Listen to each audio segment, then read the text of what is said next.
ஆனால் இன்னைக்கு ரொம்ப ஒரு ஆச்சரியமான விஷயம் என்னன்னாங்கன்னா, நியூஸ் 24/7 தொலைக்காட்சி நிறுவனம் இன்று காலையில் அந்த வீடியோ வெளியிட்டிருக்கிறாங்க. அந்த வீடியோவை பார்க்கும் பொழுது அந்த சம்பந்தப்பட்ட எம்எல்ஏ திரு பழனியாண்டி அவர்கள் நேரடியாக அங்கே இருக்கிறாங்க. காவல்துறை இருக்கிற மாதிரி எனக்கு தெரியுது. 25 லட்சத்திற்கும் மேற்பட்ட அந்த உங்களுடைய கேமரா லைவ் எக்யூப்மெண்ட்டு, அந்த எலக்ட்ரானிக் ஐட்டமை சேதப்படுத்தி இருக்கிறாங்க. நேரடியாக அந்த எம்எல்ஏவே தாக்குறார். இதை விட ஒரு கிளியர் கட் ப்ரூஃப் என்ன வேணும்? ஆனால் கரூர் மாநகர காவல்துறை கண்காணிப்பாளர் அவர்கள் கொடுத்திருக்கக்கூடிய பத்திரிகை அறிக்கை முற்றிலும் பொய் என்பது இதிலிருந்தே தெரியுது. முற்றிலும் பொய் என்பது இதிலிருந்து தெரியுது.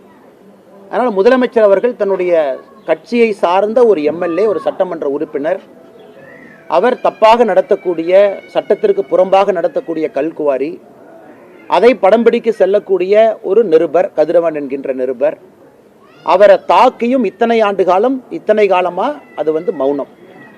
இன்னைக்கு அவங்கெல்லாம் பணம் கேட்டு எங்களை பிளாக்மெயில் பண்ணாங்க, அதனால நாங்கள் இன்னொரு செக்ஷனை போட்டு இந்த ரிப்போர்ட்டரை தூக்கி உள்ள வைக்கட்டுமா அப்படிங்கிற ஒரு நெரேட்டிவும் செட் பண்றதுக்கு ஒரு கும்பல் கிளம்பி இருக்கு. இதெல்லாம் தமிழக முதலமைச்சர் நேரடியாக தலையிடணும். இதையெல்லாம் முளையிலே கிள்ளி எறியணும். அவருடைய கட்சி எம்எல்ஏவின் மீது அவர் நடவடிக்கை எடுத்தார்னா தமிழகத்தில் சட்டம் ஒழுங்கு இருக்குன்னு நம்ம நம்பலாம்.